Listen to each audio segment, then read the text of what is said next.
आने वाले वक्त के अंदर हम महाराष्ट्र के अंदर हम अच्छा खासा हरे रंग को फैलाएंगे। सुनिए सुनिए, देखिए मेरी गाड़ी के अंदर भगवा भी था, हरा भी था, नीला भी था, पीला भी था, सफेद भी था। अफसोस इस बात का यह हो गया है कि आपने इस देश को रंगों के अंदर बांट दिया है।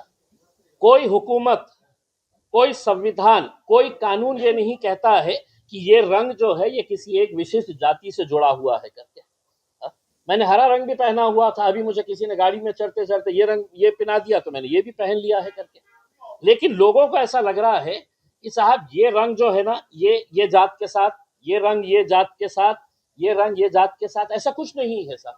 और जिन लोगों की घटिया सोच होती है वो इस तरह के फालतू मुद्दों के ऊपर व्यस्त रहते हैं। लेकिन सर कहीं ना कहीं सुमैया जी को जो कि हरे रंग से बड़ा ही तकलीफ थी, उन्होंने कई सवाल उठाए चार्जशीट को लेकर, कंप्लेंट भी की। देखिए अब चूंकि अब आप लोगों ने बात शुरू ही की है तो मैं आप लोगों को कुछ भारतीय जनता पार्टी के नेताओं के कुछ बयान आपको सुनाना चाहता हूं, जिसमें से एक दो ही बयान आपको सुनाऊंगा। मैं ज्यादा ना तो फालतू चीजों के अंदर मैं ये करता हूं। तो अगर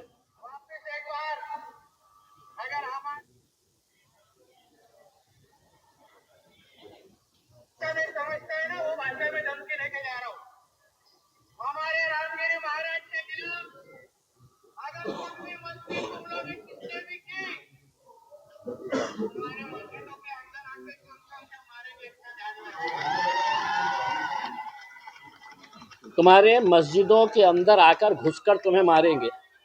मैं अब मुंब्रा की पुलिस से एक सवाल करने के लिए आया हूं। इसको नोटिस दिए थे आपने? हर रोज अहमदनगर का एक एमएलए अजीत पवार की पार्टी का मुसलमानों के खिलाफ जहर उगलता है। भाजपा की एक महिला है, हर रोज मुसलमानों के बारे में जहर उगलती है। कितने लोगों को आपने नोटिस दिए हैं, मुझे ये बताइए। क्या कानून इनके लिए अलग है? क्या कानून हमारे लिए अलग है? सिर्फ एक तोतला आके यहां पर खड़ा हो जाएगा 2-5 लोगों को लेकर। तो मैं मुंब्रा पुलिस को ये कहना चाहता हूं, अगर ये तोतला जितने लोग तुम्हारे पुलिस स्टेशन में लेकर आया उससे 10 गुना लोग हैं तो मैं तुम्हारे पुलिस स्टेशन में लेकर आ सकता हूं। हमें कोई इसका है तो राजनीतिक कोई खेल नहीं खेलना है। हम जीत कर आए हैं, हमारी जिम्मेदारी बड़ी है। हम सभी जात, धर्म और मजहब के लोगों को साथ में लेकर चलना चाहते हैं। लेकिन एक बच्ची के बयान के ऊपर आप इतना बड़ा बवाल मचा दे रहे हैं। देश भर में है तो डिबेट चल रहा है, यानी कि देश भर के अंदर और कोई मुद्दा बचा ही नहीं है करके। और वो आके कहते हैं कि नहीं साहब हमने है तो कंप्लेन दे डाले है, एक्शन लेना। किस कानून के तहत एक्शन लेना है? मैं उस तोतले से पूछता हूं, बताओ मुझे कौन से कानून के तहत। मैं मुंब्रा की पुलिस से ये सवाल करने के लिए आया हूं, कौन से कानून के तहत तुमने है तो ये नोटिस दिए है हमारी बच्ची को? या हुकूमत, एक सुनिए पहले, हुकूमत आपकी है तो क्या मतलब ये है कि कानून आपके हिसाब से चलेगा? किस सेक्शन के अंडर में है तो आपने ये दिए है? क्या ऐसा आपको ये लगा है? ये इनके भारतीय जनता पार्टी के पिल्ले रोज है तो मस्जिदों में घुस के मारेंगे, पाकिस्तान चले जाओ, तुम्हारे बाप का सूरत तक तुम देख नहीं पाएंगे करके। ये इस तरह के बयान देने वाले महाराष्ट्र की पुलिस क्या इन लोगों की गुलाम हो चुकी है?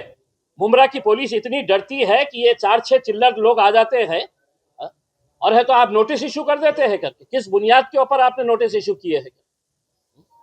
और मैं एक मर्तबा आप सुन लीजिएगा, हमारी ये जो बच्ची चुनकर आई है शहर, उसके स्टेटमेंट से हम कतई किनारा नहीं कर रहे हैं, बिल्कुल नहीं कर रहे हैं। हम पूरी तरह से, पूरी मजबूती के साथ मजलिस इत्तेहाद और मुस्लिमीन एक बार फिर से कहकर जा रहे हैं कि सिर्फ मुंब्रा की क्या बात कर रहे हैं तुम। आने वाले वक्त के अंदर हम महाराष्ट्र के अंदर हम अच्छा खासा हरे रंग को फैलाएंगे। सुनिए सुनिए, महाराष्ट्रातील सर्व बातम्यांचे विश्वासार्ह व्यासपीठ, सकाळच्या सर्व सोशल मीडिया प्लॅटफॉर्मला लाईक, फॉलो आणि सबस्क्राइब करा। तसंच सर्व नोटिफिकेशनसाठी बेल आयकॉन प्रेस करायला विसरू नका।